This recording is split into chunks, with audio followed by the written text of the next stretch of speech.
Today we're going to take a look at a little bit, start getting into the physiology. Biggest thing here is mainly how the lungs stay inflated and also what actually brings about that inhalation. So one of the things we can see about the chest wall, it is the lungs are really made to cling to the chest wall due to that serous fluid that we talked about and surface tension. And the way the actual rib cage is built, it's actually made to be able to expand. There's a lot of connective tissue in here and a lot of elasticity in here, which means when you do take a deep breath in, when you let that out, there is going to be a natural recoil in a lot of these structures. The other thing we're going to see is because this is a closed cavity that it only has one opening to the outside, we have a kind of setup in here where the pressure differences help to keep the lungs inflated. So you can have this pressure in that pleural cavity, the space in between the actual lung and the cavity that it's within. And then we also have what is called the intrapulmonary pressure, which is the pressure inside the lungs. The way the body is kind of set up is that intrapulmonary pressure, so the pressure inside your lungs, is always going to be at a higher pressure than what's inside the pleura. So in that space in between. And what this means for us is it means that because of that difference, your lungs should always be inflated even when you're not inhaling.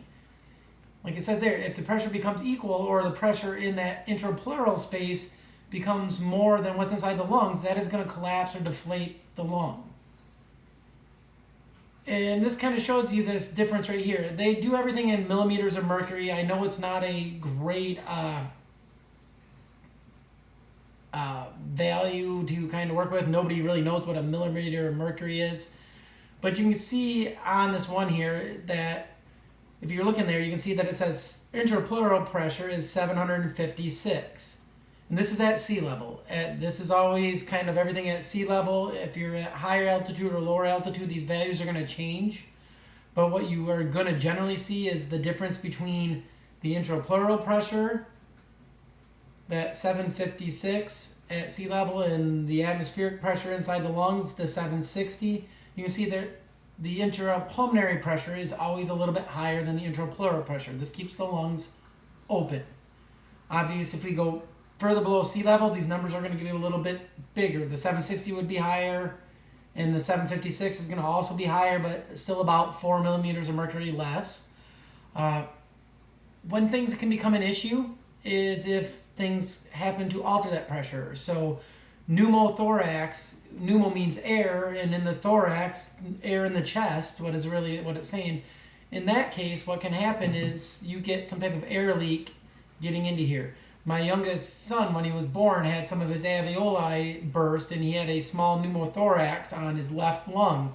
What that meant is there was building up pressure around here, and this pressure inside the lungs and outside the lungs started to get closer to one another, which makes it more difficult to breathe, and you have to work harder to inflate the lung. So that would be a pneumothorax. Hemothorax, similar idea, but blood getting around here. Again, all these things, if that pressure gets too high surrounding the lung, can overwhelm the pressure inside the lungs and collapse that lung. And at that point, you can't exchange gases if your lung is collapsed. And again, rib cage is here to protect this. Also to provide some rigidity, so when we're taking a breath in, it helps with that, as we're going to see in a little bit. So, and again, this kind of says everything again right here. That intrapleural pressure is always going to be just slightly less than the atmospheric pressure inside the lungs, which means those lungs are always staying inflated. As long as the intrapulmonary pressure is higher than the intrapleural pressure, lungs stay inflated. And again, this is to surface tension, elasticity of the wall, all that stuff. And again, the fact that there is no other openings other than the trachea into this. I already kind of mentioned, but a pneumothorax can be trouble. It can deflate the lung if you get too much air in there. This is a buildup of air around the rib. So it can happen either due to a wound going through the chest cavity from the outside, or sometimes if you have a damage internally to these ribs where an alveoli or large number of alveoli rupture and you're pulling air into that cavity, it can get in there and get trapped and continue to build pressure. And again, small ones usually are all right. That's what happened with my son. They just monitored him for a night. That pneumothorax resolved itself. Larger ones, some of the times, if you've ever seen on a hospital show on TV where they put some type of tube into or a syringe into the chest cavity to release air, that's sometimes what you need to do to a large pneumothorax. Otherwise, it will actually collapse that lung. If the interpleural pressure gets higher than the intrapulmonary, the lung will collapse, and you really have no way to inflate that lung any longer. So again, we talked a little bit about these ideas of pulmonary ventilation. So respiration, this pulmonary ventilation where you're exchanging gases at the alveoli, how we're moving these around. One of the things overall is just how do we get air in and out. So we need to get air inhaled, get down to those alveoli to let that pulmonary ventilation take place. We then have that gas exchange between the alveoli and the capillaries. Again, we're going to see oxygen going in, carbon dioxide coming out. And that's what these ones are saying right here. So when we're moving this stuff around, oxygen is going to get down to those tissues. We pick up carbon dioxide from the systemic cells, bring that back up to the lungs. And ideally what we're going to do is deliver some of that oxygen into the bloodstream, remove some of the carbon dioxide out of the bloodstream, and then when we exhale, get rid of that and then take in fresh gases that are going to have, we're going to see better gradients to favor that again. So by the fact that we exhale, we take in atmospheric air, which is really low in carbon dioxide, much higher in oxygen. When we're exhaling out, we have stuff that's higher in carbon dioxide, lower in oxygen than it would be the atmospheric air. So that's why we're continually taking a breath in or out to exchange those gases in the exchange regions. So we continue to favor the gases moving the way we want them to. And this again kind of showing that we take exhale air containing CO2, we bring air in that contains O2, we want that O2 going in the blood, getting delivered to the tissues where it gets dropped off. We pick up the carbon dioxide, move that back up to the alveoli, drop it off in the alveoli, and then exhale it out to the environment. So this idea of just breathing, this pulmonary ventilation, is just this idea of inhalation, exhalation, or inspiration and expiration.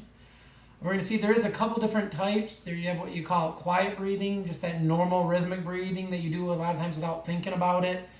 Forced breathing, a lot of times accompanies exercise. This is that much more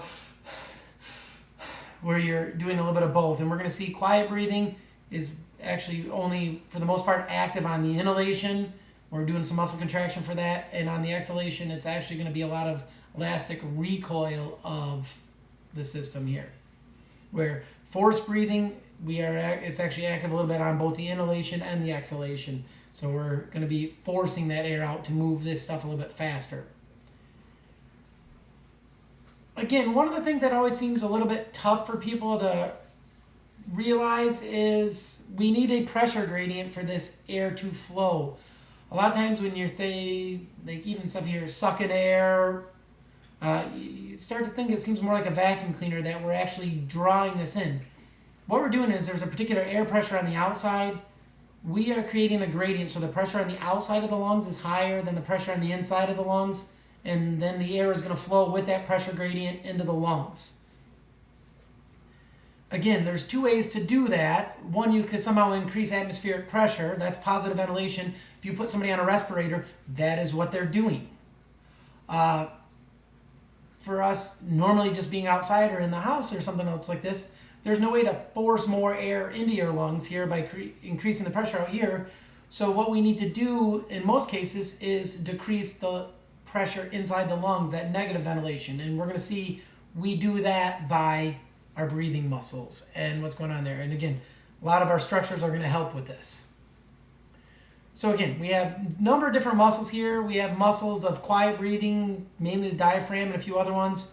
Then we have these muscles that are going to get involved a lot more when we're doing that more very active breathing, that forced inspiration and expiration when you're doing more with exercise. So with quiet breathing, it's really just our intercostals, so the ones between our ribs, as well as your breathing muscle, that diaphragm. And they're going to kind of both contract and relax together to bring about this breathing. Again, generally you do it without thinking. Until you start thinking about it, then you are going to be much more active in terms of regulating your breathing. This is one of those really funky muscles that it's voluntary when you think about it and involuntary when you're not paying attention. So forced inspiration, we're going to get a lot more involved. So some of our neck muscles, our scalene, our pecs, it's going to be a lot more involved in really opening up that chest, expanding the chest out, we're going to see. And most of these are more superior muscles with the exception of the erector spinae. But what we're going to see overall is these are really all about trying to increase the volume of that chest cavity, and that's what we're going to get in there in just a little bit. So lifting the rib cage, bringing it out more to the front, more anterior, lifting it up, all these things can increase the volume of that. And again, forced expiration, we have some other intercostals, our abdominal muscles. And again, with all this stuff, it's all about really compressing that rib cage, making the volume much smaller to force that air out. If you think about it, when you cough, you tend to bend over, flex your abdominals. All these things are going to push tissues up into that chest cavity a little bit that are going to force more air out, we'll see. And again, this is just kind of showing this. I'm not going to give you a list of saying here's all the breathing muscles you need to know, but you need to understand the mechanics of breathing and that there's going to be muscles that are involved in just the quiet breathing and then much more that are involved with that more forced expiration and inspiration. But I'm not going to say list all the muscles of forced expiration or list all the muscles of forced inspiration versus quiet breathing. How all this works, though, is really kind of interesting. It really goes to a physics law. This is one of your physics gas laws, if you've ever paid attention to these ones, and or if you've had physics yet. And this one is really dealing with what's called Boyle's law. And that just kind of says volume and pressure are inversely proportional to one another. What this is really kind of saying is if you decrease the volume, you increase the pressure. And the simplest way to think about this is if you've ever had just like an empty syringe. If you press on that plunger, it makes the volume much smaller, which forces high pressure air out of that opening. Or if you think about drawing air into it, you pull back on that plunger, it makes the volume bigger, it draws air or a fluid into that. So what it's really going on here with Boyle's law is if you compress, and this works with gases, not with water, but if you compress this volume by half, you're going to double the pressure. If you increase the volume by twice, you half the pressure. So these things are inversely proportional to one another. And what we're going to see is when you take a breath in, that diaphragm is going to drop down, your rib cage lifts up a little bit. All these things make that rib cage and the volume inside your chest cavity a little bit bigger, which means it's going to lower that pressure. How much does it lower it? About 1 to 2 millimeters of mercury underneath atmospheric pressure. So when you're taking a breath in, you get that volume a little bit bigger, drops the pressure in here just a little bit, pressure outside is higher, air goes in. The opposite's going to happen when you exhale. Diaphragm goes up, elastic recoil of everything. If you're doing forced expiration, some other muscles contract. That decreases that volume, makes the pressure inside your lungs about 1 to 2 millimeters of mercury more than atmospheric. Air is going to go out. So again, our rib cage is going to lift up both vertically out to the sides and from front to back a little bit. Everything kind of lifts up, and you can see it in these pictures right here. When the diaphragm's contracting and we're taking a breath in, the diaphragm moves down. That makes this volume bigger. The rib cage opens out to the outside a little bit here. Your sternum works its way away from the backbone a little bit more. All these things increasing that volume, which are going to decrease that pressure, which is going to allow the atmospheric pressure to be higher, and air is going to be traveling into your lungs.